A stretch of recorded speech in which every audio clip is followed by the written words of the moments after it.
ಮೋದಿ ಅವರು ಮಾಡ್ತಿರ್ತಕ್ಕಂಥ ಕೆಲಸಕ್ಕೆ ಅದನ್ನ ಏನು ಧರ್ಮ ಉಳಿತಿರ್ತಕ್ಕಂಥದ್ದು ಅಥವಾ ದೇಶ ಏನು ವಿಶ್ವಗುರುವನ್ನ ಮಾಡ್ತಿರ್ತಕ್ಕಂಥದ್ದಕ್ಕೆ ಎಲ್ಲ ಕಾರ್ಯಕರ್ತರ ಎಲ್ಲರ ಬೆಲೆ ಇದೆ.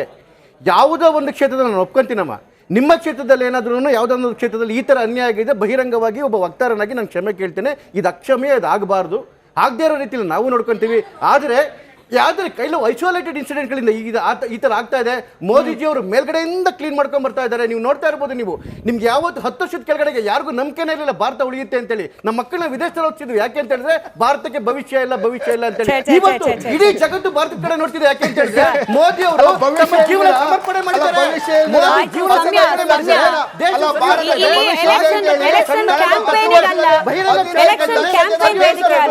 ಮುಂದಿನ ಟಾಪಿಕ್ಗೆ ಪೌರತ್ವವನ್ನ 15 ಲಕ್ಷ ಜನ ಭಾರತ ಅಭಿವೃದ್ಧಿ ಕಡೆ ಟಾಪಿಕ್ ಪ್ರಶ್ನೆ ನಿಮ್ಗೆನೆ ಕೇಳಿಸ್ಕೊಳ್ಳಿ. ಬಹಳ ಮುಖ್ಯವಾದ ಟಾಪಿಕ್. ದೇಶವನ್ನ ಬಿಟ್ಟಕ್ಕೆ ಹೋಗಿದ್ದಾರೆ. ಕೇಳಿಸ್ಕೊಳ್ಳಿ. ಮೈಕ್ ನಿಮ್ಮ ಹತ್ರ ಭಾರತ ದೇಶ ಅಭಿವೃದ್ಧಿ ಆಗಿದೆ. ಒಂದ್ ನಿಮಿಷ ರಘುವರೇ ಬಿಟ್ಟು ಹೋಗ್ತಿರ್ಲಿಲ್ಲ. ನೋಡಿ, ಕಡೆಯದಾಗಿ ಮೋದಿ ಸಿದ್ದು ಖರ್ಗೆ ಅಭಿವೃದ್ಧಿ ತಾರತಮ್ಯ. ನೀವ್ ಹೇಳಿ ಸರ್.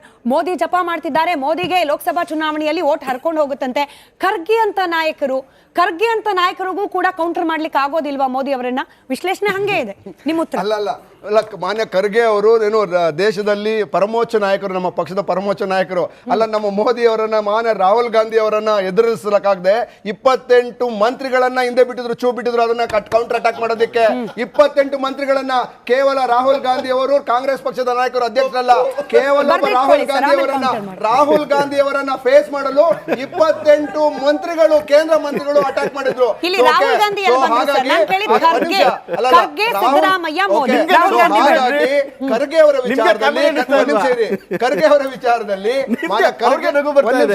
ಖರ್ಗೆ ಅವರನ್ನ ಎದುರಿಸಲಾಗದೆ ಅವ್ರು ಆಲ್ರೆಡಿ ಒಂದು ಮಾತನ್ನು ಹೇಳಿದ್ರು.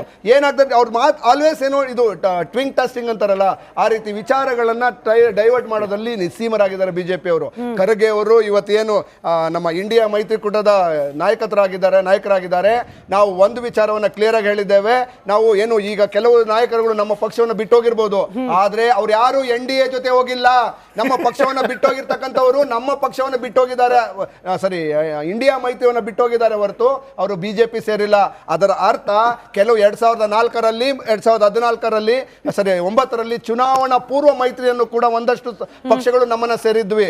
ಸೊ ಹಾಗಾಗಿ ಇವಾಗ ಏನು ಚುನಾವಣೆ ನಡೀತಿದೆ, ಆ ಚುನಾವಣೆ ನಂತರ ಚುನಾವಣಾ ಪೂರ್ವದಲ್ಲೂ ಕೂಡ ಪಕ್ಷಗಳು ನಮ್ಮ ಜೊತೆ ಸೇರ್ಕೊಂಡು ಬೇರೆ ಬೇರೆ ಕಾರಣಕ್ಕೋಸ್ಕರ ಹೊರಗಡೆ ಹೋಗಿದ್ದಾರೆ. ಮತ್ತೊಮ್ಮೆ ನಮ್ಮ ಜೊತೆ ಬರ್ತಾರೆ. ಅಧಿಕಾರವನ್ನ ನಾವು 100% ಹೌದು, ಇಂಡಿಯಾ ಶೈನಿಂಗ್ ಇದೇ 2004ರಲ್ಲೂ ಕೂಡ ಇಡೀ ಪ್ರಪಂಚದಲ್ಲಿ ಇಂಡಿಯಾ ಶೈನಿಂಗ್ ಅಂತ ಬೊಬ್ಬೆ ಹೊಡ್ಕೊಂಡಿದ್ರು. ಆದ್ರೂ ಅವತ್ತು ವಾಜಪೇಯಿ ಅವರು ಕೆಳಗಡೆ ಇಳಿದ್ರು. ಸೊ ಹಾಗಾಗಿ ಇದು ಇವಾಗ್ಲೂ ಕೂಡ ಅದೇನೇನೆ ವಿಶ್ವಗುರು ಮೋದಿ ಅವರು ಅಂತ ಹೇಳ್ತಾ ಇದ್ದಾರೆ. ವಿಶ್ವಗುರು ಮೋದಿ ಅವರನ್ನ ಕೆಳಗಿಳಿಸಿ ನಮ್ಮ ಇಡೀ ಪ್ರಪಂಚಕ್ಕೆ ಬೇಕಾಗಿರ್ತಕ್ಕಂಥ ಒಬ್ಬ ಪ್ರಧಾನಿ ಇಡೀ ದೇಶಕ್ಕೆ ಬರ್ತಾರೆ ಕಾಂಗ್ರೆಸ್ ಪಕ್ಷದಿಂದ. ಈಗ ಇವರು ರಘು ದೊಡ್ಡವರು ಹೇಳ್ತಾವ್ರೆ, ಇವತ್ತು ಇಂಡಿ ಮೈತ್ರಿಕೂಟ ಮಾಡ್ಕೊಂಡ್ರಲ್ಲ, ಮೈತ್ರಿಕೂಟದ ಒಬ್ಬೊಬ್ಬರೇ ಹೋಗ್ತಿದ್ದಾರೆ, ಅವ್ರು ND ಜೊತೆ ಹೋಗ್ತಾ ಇಲ್ಲ ಅಂತೇಳಿ. ಇದು ನೀವು ಹೇಗೆ ನೋಡ್ತೀರಾ? ಅಲ್ಲಿ ಪಶ್ಚಿಮ ಬಂಗಾಳದಲ್ಲಿ ಏನಾಯ್ತು? ಅಲ್ಲಿ ನಾವು ಇಷ್ಟು ಸೀಟ್ ಬೇಕು ಅಂತಾರು ಕೊಡ್ಲಿಲ್ಲ, ನಾವು ಬೇಡ ನಾವು ಒಬ್ಬರೇ ಮಾಡ್ಕೊತೀವಿ ಅಂತಾರು. ಪಂಜಾಬಲ್ಲಿ, ಡೆಲ್ಲಿನಲ್ಲಿ ಆಮ್ ಆದ್ಮಿ ಪಾರ್ಟಿ ಹೋಯ್ತು, ನಿತೀಶ್ ಕುಮಾರ್ ಹೋದ್ರು. ಈಗ ಎಲ್ಲರೂ ಹೋಗ್ತಿದ್ದಾರೆ ಹೊರಗಡೆ. ಇವ್ರು ಹೇಳ್ತಾರೆ ನಮ್ಮ ಜೊತೆ ಹೊರಗಡೆ ಹೋಗ್ತಿರ್ಬೋದು, ಆದ್ರೆ ಅವ್ರು NDAಗೆ ಸೇರ್ತಿಲ್ವಲ್ಲ ಅಂತೇಳಿ. ಕಾಂಗ್ರೆಸ್ಸಿನ ಸಮಸ್ಯೆ ಏನು ಅಂದರೆ, ಅವರು ನಾಳೆ ದಿನ ಒಂದು 10 ಸೀಟ್ ಜಾಸ್ತಿ ಗೆಲ್ಲಿ ಕಡಿಮೆ ಗೆಲ್ಲಿ ವಾಟ್ ಎವರ್ ಹ್ಯಾಪನ್ಸ್, ಇನ್ನು ಒಂದೇ ಒಂದು ಕಾನ್ಸ್ಟಿಟ್ಯೂನ್ಸಿಲಿ ಕೂಡ, ಒಂದೇ ಒಂದು ಕ್ಷೇತ್ರದಲ್ಲಿ ಕೂಡ ಅವ್ರು ನೇರ BJPನ ಸೋಲ್ಸಕ್ಕೆ ಆಗೋದಿಲ್ಲ. ರೀಜನಲ್ ಪಾರ್ಟಿನ ಸೋಲಿಸ್ತಾರೆ ಅವರು. ಎಲ್ಲಿ ಬಿಡಿ, ನೀವು ದೇಶದಂತ ಎಲ್ಲ ರಿಸಲ್ಟ್ಸ್ ಅನಾಲಿಸಿಸ್ ತೆಗೆದು ನೋಡಿ, ನೇರ BJP ವರ್ಸಸ್ ಕಾಂಗ್ರೆಸ್ BJPನ ಸೋಲಿಸೋದೇ ಆಗಲ್ಲ ಅವ್ರಿಗೆ. Because their narrative is totally different. ಹೀಗಿರುವಾಗ ಕಾಂಗ್ರೆಸ್ ಇಂಡಿಯಾ ಮೈತ್ರಿ ಮಾಡ್ಕೊಂಡಿದೆಯಲ್ಲ, ಈ ಇಂಡಿಯಾ ಮೈತ್ರಿನಲ್ಲಿ ಇರೋದು ಪ್ರಾದೇಶಿಕ ಪಕ್ಷಗಳು. ಆ ಪ್ರಾದೇಶಿಕ ಪಕ್ಷಗಳಿಗೂ ಸ್ವಲ್ಪ ಡಿಸ್ಕಂಫರ್ಟ್ ಇರ್ತದೆ. ಯಾಕೆ anyways eventually is my opponent ಅಂತ. ಹೀಗಾಗಿ ಅದು ಕಷ್ಟ ಆಗ್ತದೆ. ಈಗ ನಿತೀಶ್ ಕುಮಾರ್ ಯಾಕೆ ಹೋದ್ರು, ಅಥವಾ ಮಮತಾ ಯಾಕೆ ಕೊಡೋದಿಲ್ಲ? ನಿನ್ನೆ ಅಖಿಲೇಶ್ ಯಾದವ್ ಕೊಟ್ಟಿದ್ದೆ ಅಷ್ಟು 18 ಸೀಟ್ ಕೊಟ್ಟಿದ್ದಾರೆ, ಅಷ್ಟು 17 ಅಷ್ಟು ಸೀಟ್ ಕೊಡೋದು. Congress has to gets adjust with that. Congress actually INDI ಮೈತ್ರಿ ಅದೇನೋ ಒಂದು ಒಳ್ಳೆಯ ಒಂದು ಪರಿಣಾಮ ಕೊಡಬೇಕಾದ್ರೆ ಆ ಪಕ್ಷ ಮೊದಲು ಪ್ರಾದೇಶಿಕ ಪಕ್ಷಗಳನ್ನ ತನ್ನ ಮುಂದೆ ಇಡಬೇಕು. They must play the second fiddle. They cannot say I am the leader. ಇಲ್ಲಿ ಕಾಂಗ್ರೆಸ್ನ ಸಮಸ್ಯೆ ಈ ಇಂಡಿ ಮೈತ್ರಿಯ ಮುಖಂಡ ನಾನೇ, ಈ ಕಾಂಗ್ರೆಸ್ ಪಕ್ಷದ ಮುಖಂಡ ಗಾಂಧಿ ಫ್ಯಾಮಿಲಿ, ಇದು ದೊಡ್ಡ ಒಂದು ಅವ್ರಿಗೆ ಸಮಸ್ಯೆ ಆಗಿದೆ. ಇದೇ ಆಯುಧವನ್ನು ವಿರೋಧ ಪಕ್ಷಗಳು ಯೂಸ್ ಮಾಡ್ತವೆ. ಈ ಅಭಿವೃದ್ಧಿ ಬಗ್ಗೆ ಮಾತಾಡಿದ್ರಲ್ಲ, ಅದ್ರ ಬಗ್ಗೆ ಒಂದೆರಡು ಕಾಮೆಂಟ್ ನಾನು ಹೇಳ್ತೇನೆ. 10 ವರ್ಷದಲ್ಲಿ ಅಭಿವೃದ್ಧಿ ಮಾತಾಡೋದು. I am not talking about brand Modi ಅವರ ಪರ್ಸೆಪ್ಷನ್. ತುಂಬಾ ಇಂಪಾರ್ಟೆಂಟ್. ನೀವು ಮತದಾರ, ನೀವು ಏನಾಗಿದೆ ಅಂದ್ರೆ ಕೇಳಿಸುತ್ತೆ. ನಾವು ಮತದಾರರಿಗೆ ಕರೆಕ್ಟ್ ಆಗಿ ಇನ್ಫಾರ್ಮೇಶನ್ ಆ ಇನ್ಫಾರ್ಮೇಶನ್ ಮಾಹಿತಿ ತಗೊಂಡು ಏನಾದ್ರು ಅಭಿಪ್ರಾಯ ರೂಪಿಸಿಕೊಳ್ಳ ಮಾತು ಬೇರೆ. ಕಳೆದ 10 ವರ್ಷದಲ್ಲಿ ನಿಮ್ಮ GDP ಗ್ರೋತ್ ರೇಟ್, ಇಡೀ ಭಾರತೀಯ ಉತ್ಪಾದನೆಯ ಪ್ರಗತಿಯ ದರ 8% ಇಂದ 5.7% ಬಂದಿದೆ. ಎವರೇಜ್ ಪರ್ ಕ್ಯಾಪಿಟಾ ಇನ್ಕಮ್, ಪ್ರತಿ ತಲಾವಾರು ಆದಾಯ ಹಿಂದಿನ ಕಾಲದಲ್ಲಿ 2004 to 13 UPA ಸೆಕೆಂಡ್ ಕಾಲದಲ್ಲಿ 250% ಇತ್ತು ಪ್ರಗತಿಯ ದರ ತಲಾವಾರು ಆದಾಯ. ಈಗ ಅದು ಹಿಡಿದಿದ್ದು ಅಷ್ಟೊತ್ತಿಗೆ 34.52. ತುಂಬಾ ಹಸಿ ಸುಳ್ಳು ಹೇಳ್ತಾ ಇದ್ದಾರೆ.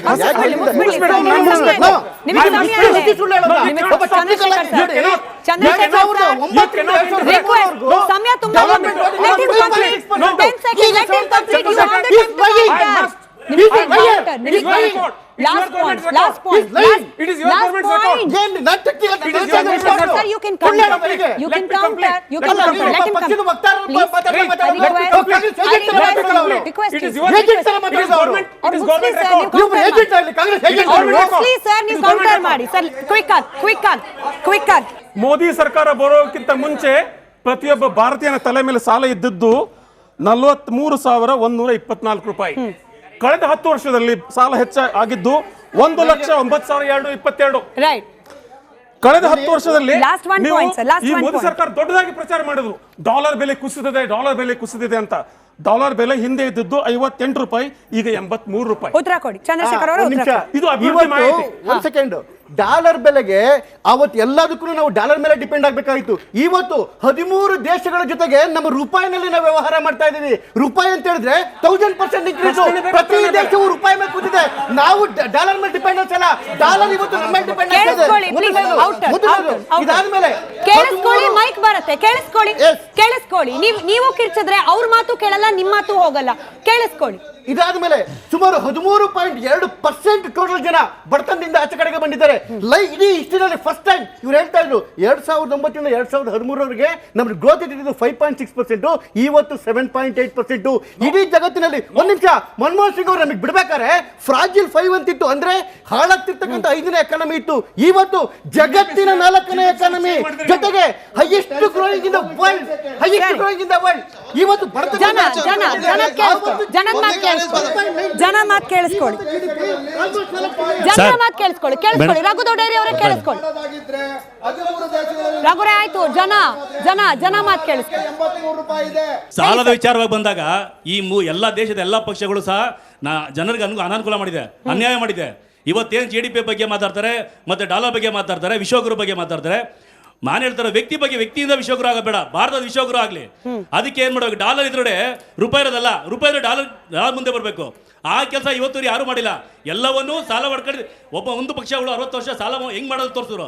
ಇದನ್ನ ಸಾಲವನ್ನ ಮುಂದುವರ್ಸ್ಕೊಂಡ್ ಬರ್ತಾ ಇದ್ದಾರೆ ಹೊರತು ದೇಶ ಸಾಲವನ್ನ ಕಮ್ಮಿ ಮಾಡ್ತಾ ಡಾಲರ್ ರೂಪಾಯಿ ಇದ್ರೆ ಡಾಲರ್ ಮಾಡೋ ಕೆಲಸ ಯಾರು ಮಾಡ್ತಾ ಇಲ್ಲ. ನೆಕ್ಸ್ಟ್ ಸರ್, ನನ್ನ ಹೆಸರು ಪರಸಪ್ಪ ಅಂತಂದ.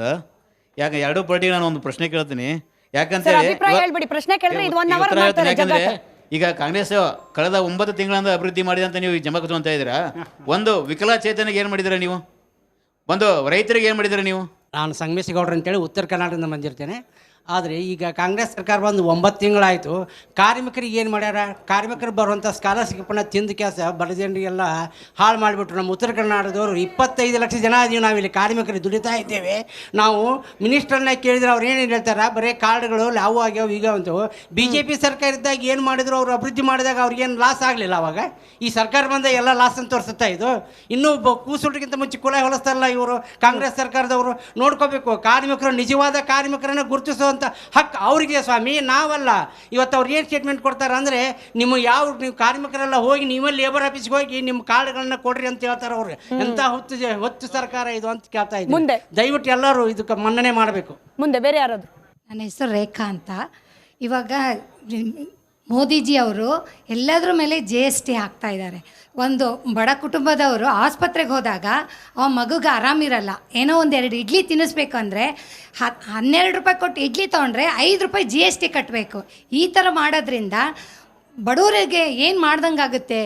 ಕಷ್ಟ ಅಂತ ಜನಸ್ಪಂದನ ಕಾರ್ಯಕ್ರಮದಲ್ಲಿ ಹೋದ್ರೆ ಇದೇ ಇರೋದು ಕರ್ನಾಟಕದಲ್ಲಿ ಒಬ್ಬರೇ ಲೋಕಸಭಾ ಸದಸ್ಯರು DK ಸುರೇಶ್ ಅವರು ಏನ್ ಹೇಳ್ತಾರೆ ಅಂದ್ರೆ, ನಮ್ಮ ಹತ್ರ ಕಾಸು ಇಸ್ಕೊಂಡು ನೀವು ಬಿಜೆಪಿಗೆ ಓಟ್ ಹಾಕ್ತೀರಾ ಅಂತ. ಇದನ್ನ ಪ್ರಶ್ನೆ ಮಾಡಬಾರ್ದು. ಒಬ್ಬ ಪ್ರಜಾ ಹೋಗಿ ಕಷ್ಟ ಅಂತ ಹೇಳ್ಕೊಂಡಾಗ ಪ್ರಶ್ನೆ ಮಾಡಿ. ಬೇರೆ ಯಾರಾದ್ರೂ ಇದೆಯಾ? ಉತ್ತರ ತಗೊಳ್ಬೋದಾ? 10 ಅವ್ರು ಆನ್ಸರ್ ಮಾಡ್ಲೇಬೇಡ. ನಾನು ನಿಮ್ಗೆ ಬರ್ತಾ ಇದ್ದೀನಿ. 10 ಸೆಕೆಂಡು. ಎಲ್ಲಾ ಪ್ರಶ್ನೆಗಳು ಜನರದನ್ನ ಗಮನದಲ್ಲಿ ಇಟ್ಕೊಂಡು ಯಾಕೆ ಓಟ್ ಹಾಕಬೇಕು ಜನ ಕಾಂಗ್ರೆಸ್ಗೆ ಅಷ್ಟೇ ಹೇಳಿ. ನೋಡಿ ಏನು ರೈತರಿಗೆ ಮೊದಲು ಕೇಳಿದ್ದಾರೆ. ರೈತರಿಗೆ ಈ ಬಡ್ಜೆಟ್ ನಲ್ಲಿ ನೀರಾವರಿ ಬೇತೆ ಪಶುಸಂಗೋಪನೆ ಎಲ್ಲ ಸೇರಿ 51,000 ಕೋಟಿಯನ್ನ ಕೊಟ್ಟಿದ್ದೇವೆ. ರೈತರಿಗೆ 2,000 ರೂಪಾಯಿ ಪ್ರತಿ ರೈತರ ಖಾತೆಗೆ ಹಾಕಿದ್ದೇವೆ.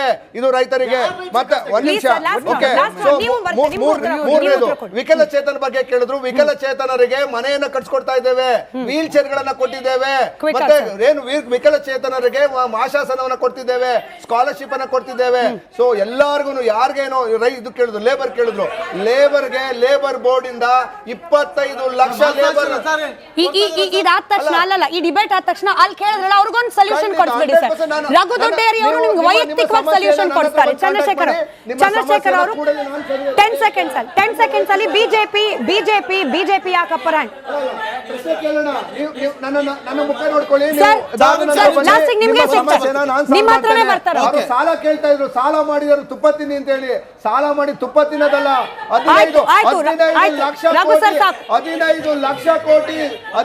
ಲಕ್ಷ ಕೋಟಿ ಹಣವನ್ನ ಚಂದ್ರಶೇಖರ್ ಅವರು ಬಿಜೆಪಿ ಯಾಕೆ ಗೆಲ್ಲುತ್ತೆ?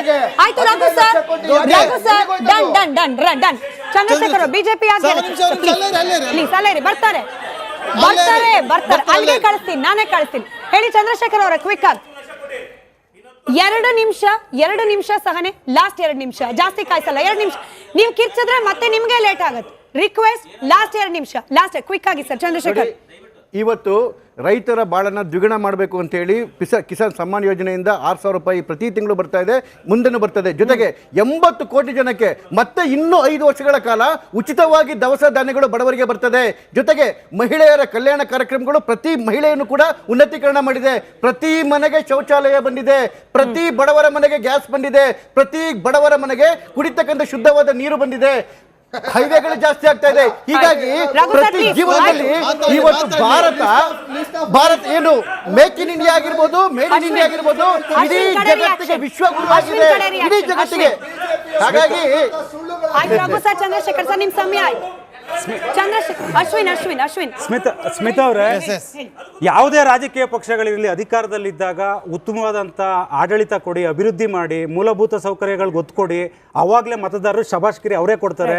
ನಾವಿಲ್ಲಿ ಕೂತ್ಕೊಂಡು ಏನಕ್ಕೆ ಅಂದರೆ ಇವತ್ತು ಕುಡಿಯೋ ನೀರಿನ ಸಮಸ್ಯೆ ಇದೆ. ನನ್ನ ಪಕ್ಷದ ಪರವಾಗಿ ಅಂತ ಹೇಳ್ತಿಲ್ಲ. 18 TMC ನೀರು ಕಾವೇರಿ ತೀರ್ಪು ವಿರುದ್ಧ ಬರುತ್ತೆ, ಟ್ರಿಬ್ಯುನಲ್ ವಿರುದ್ಧ. ಅವತ್ತು ಕುಮಾರಣ್ಣ ಅವರು ಅದಕ್ಕೆ ಹೋಗಿರೋದ್ರಿಂದ 18 TMC ನೀರು ಬೆಂಗಳೂರಿಗೆ ಕುಡಿಲಿಕ್ಕೆ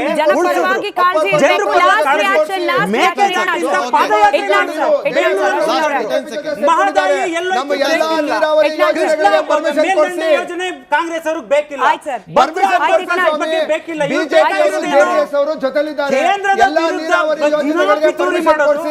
ಅಶ್ವಿನ್ ಅವರೇ 30 ಸೆಕೆಂಡ್ ಸೈಲೆಂಟ್ ಆಗಿರಿ. ಅವ್ರ ರಿಯಾಕ್ಷನ್ ಆದ್ಮೇಲೆ ನಾವೆಲ್ಲರೂ ಎದ್ದೋಗ್ತೀವಿ, ನೀವು ಕಿರ್ಚ್ತಾ ಇರಿ. 30 ಸೆಕೆಂಡ್ ಸರ್, 30 ಸೆಕೆಂಡ್. ಈಗ ನಾನು ನನ್ನ ಕೊನೆ ರಿಯಾಕ್ಷನ್ ಕೂಡ ಮೊದಲೇ ರಿಯಾಕ್ಷನ್ ಅದೇ ಲೈನಲ್ಲಿ ಹೇಳೋದು. ಆರ್ಥಿಕತೆ ಮತ್ತು ಡೆವಲಪ್ಮೆಂಟ್ ಅಭಿವೃದ್ಧಿ ವಿಚಾರದಲ್ಲಿ ಬಂದಾಗ ಎಕನಾಮಿಕ್ ಇಂಡಿಕೇಟರ್ಸ್ ವೈಜ್ಞಾನಿಕವಾಗಿ ಆರ್ಥಿಕತೆ ಒಂದು ತಾಂತ್ರಿಕವಾದ ಇಂಡಿಕೇಟರ್ ಇರ್ತಾವಲ್ಲ, ಅವು ಯಾವ ಇಂಡಿಕೇಟರ್ಲ್ಲೂ ಕೂಡ ದೇಶಕ್ಕೆ ಒಳ್ಳೇದು ಆಗಿಲ್ಲ. Whether it GDP growth rate or unemployment rate, whatever. Even just last week ಕಳೆದ ವಾರನೇ ಸುಪ್ರೀಂ ಕೋರ್ಟ್ ಏನು ಹೇಳಿತು? Electoral bonds unconstitutional, illegal.